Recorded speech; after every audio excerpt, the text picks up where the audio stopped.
নমস্কার, আমি Ratna's BD food cooking চ্যানেলের পক্ষ থেকে সবাইকে আন্তরিক শুভেচ্ছা ও স্বাগত। আশা করি সবাই ভালো আছো, সুস্থ আছো, আমরাও ভালো আছি। আজকে আরও একটা নতুন রান্না নিয়ে আসলাম। আজকে তোমাদেরকে লাউ পাতা ভর্তা করে দেখাবো। মাঝে মাঝে না মুখের রুচিটা একেবারেই নষ্ট হয়ে যায়, তখন মাছ মাংসের প্রতি একটা অরুচি এসে যায়, তখন আর ওসব কিছু খেতে ভালো লাগে না। আর মাঝে মাঝে না এরকম ভর্তা, সিদ্ধ এইসব খাবার খেতে বেশ ভালো লাগে। তবে আজকে আমি প্রথমে লাউ পাতাগুলো ভালো করে সুন্দর করে ধুয়ে নিয়েছি। ধুয়ে জলটা ঝেড়ে এরপরে একটা চাকুর সাহায্যে লাউ পাতাগুলো সুন্দর করে কুচি কুচি করে কেটে নিচ্ছি। কেটে নিয়ে একটু তেলে করে ভেজে নিতে হবে হালকা করে। কেটে নিলে হয় কি বাটার সময় একটা আঁশ ভাব থাকে না, তার জন্য আমি সুন্দর করে একটু কুচিয়ে নিয়েছি। আর এখানে দেখো মরিচ, শুকনো মরিচ আর হচ্ছে রসুন কয়েকটা নিয়েছি। শুকনো মরিচগুলো আমি ভেজে নিয়েছি। আর এখানে রসুন নিয়েছি কাঁচা, আমি কাঁচা রসুন দিয়ে আজকে ভর্তাটা বানাবো। দেখো বন্ধুরা, প্রথমে আমি কড়াইতে এখানে তেল দিয়ে দিয়েছি। এরপরে আমি লাউ পাতাগুলো সুন্দর করে একটু লবণ দিয়ে ভালো করে সিদ্ধ করে ভেজে নিব।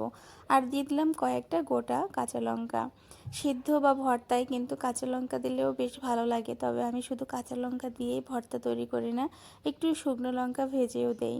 আর এখানে সামান্য পরিমাণে হলুদ গুঁড়ো আর সামান্য লবণ দিয়ে দিলাম। এরপরে সুন্দর করে ভেজে নিচ্ছি। লাউ পাতা ভাজতে গেলে কিন্তু এরকম লবণ দেওয়ার পরে একটু জল ছেড়ে আসে, আর এই জলের কারণেই কিন্তু লাউ পাতাটা কিন্তু ভালো করে সিদ্ধ হয়ে যায়। যাই হোক, দেখো আমার এদিকে কিন্তু লাউ পাতাটা কিন্তু একদম ভাজা ভাজা করে নিয়েছি আর পুরো সিদ্ধ হয়ে গিয়েছে। এবারে বাটিতে করে তুলে নিচ্ছি পাতাগুলো।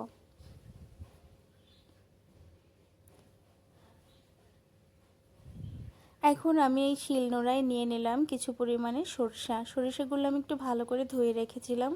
আর এখন সব পাতা, সরিষে, শুকনো লঙ্কা, রসুন একবারে বেটে নিচ্ছি। ভালো করে বেটে নিতে হবে যাতে কোনো প্রকারের আঁশ ভাবটা না থাকে, তাহলে ভাত দিয়ে মেখে খাওয়ার সময় মুখে কোনো কিছু এক্সট্রা বাজবে না, আর খেতেও বেশ ভালো লাগবে। বন্ধুরা, তোমরা যদি কেউ লাউ পাতা ভর্তা খেয়ে থাকো তারা তো অবশ্যই জানো লাউ পাতা ভর্তার কত টেস্ট। আর যারা না খেয়েছো তারা কিন্তু বাসায় একবার ট্রাই করে দেখতে পারো আসলে কতটা স্বাদ। যখন আমরা এই লাউ পাতা ভর্তা করি, আমি তো পুরো এক থালা ভাত অনায়াসেই খেয়ে উঠতে পারি এই শুধু ভর্তা দিয়ে। আমার আর কিছুর দরকার হবে না। আশা করি তোমাদেরও এমনই লাগবে। অবশ্যই আমি যেভাবে লাউ পাতার ভর্তাটা করছি তোমরা বাসায় ঠিক সেম একইভাবে ভর্তাটা করে দেখো, খেয়ে অবশ্যই ভালো লাগবে। আর তখন আমাকে কমেন্ট করে জানিও যে না আসলে দিদিভাই লাউ পাতার ভর্তা খেতে দারুণ লাগে। যাই হোক, আমি কিন্তু এখন দেখো সবগুলো মশলাপাতি দিয়ে বেটে সেটে নিলাম। আর এখানে বিশেষ কোনো মশলা ব্যবহার করতে হয় না, শুধু শুকনো লঙ্কা ভেজে নিতে হবে আর একটু কাঁচা রসুন দিতে হবে, তাহলে বেটে নিলেই হবে। আর নামানোর মানে খাবার আগে একটু সর্ষের তেল দিয়ে ভাতের মধ্যে, গরম ভাতের মধ্যে বাটিটা ধরে রেখে দিলেই বেশ কমপ্লিট। আজকের মতো কিন্তু লাউ পাতা ভর্তা হয়ে গেল। তোমরা কিন্তু বাসায় এভাবে বানিয়ে নিও, এভাবে বানিয়ে খেয়ে দেখো, বেশ ভালো লাগবে।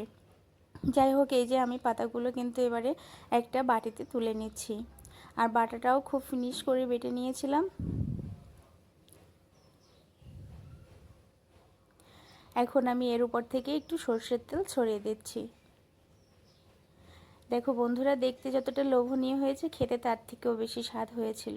তোমরা খাওয়ার আগে একটু গরম ভাতের মধ্যে বাটিটা রেখে দিও, দেখবে খেতে আরও বেশি ভালো লাগবে। যাই হোক, আজকের মতো বিদায় নিচ্ছি। তোমরা আমার পাশে থেকেও সাপোর্ট করো, আর নতুন নতুন ভিডিও পাওয়ার জন্য চ্যানেলটি সাবস্ক্রাইব করে দিও, অল নোটিফিকেশন ক্লিক করে দিও, যাতে সর্বপ্রথম আমার ভিডিওটি তুমি দেখতে পারো। আজকের মতো বিদায় নিচ্ছি।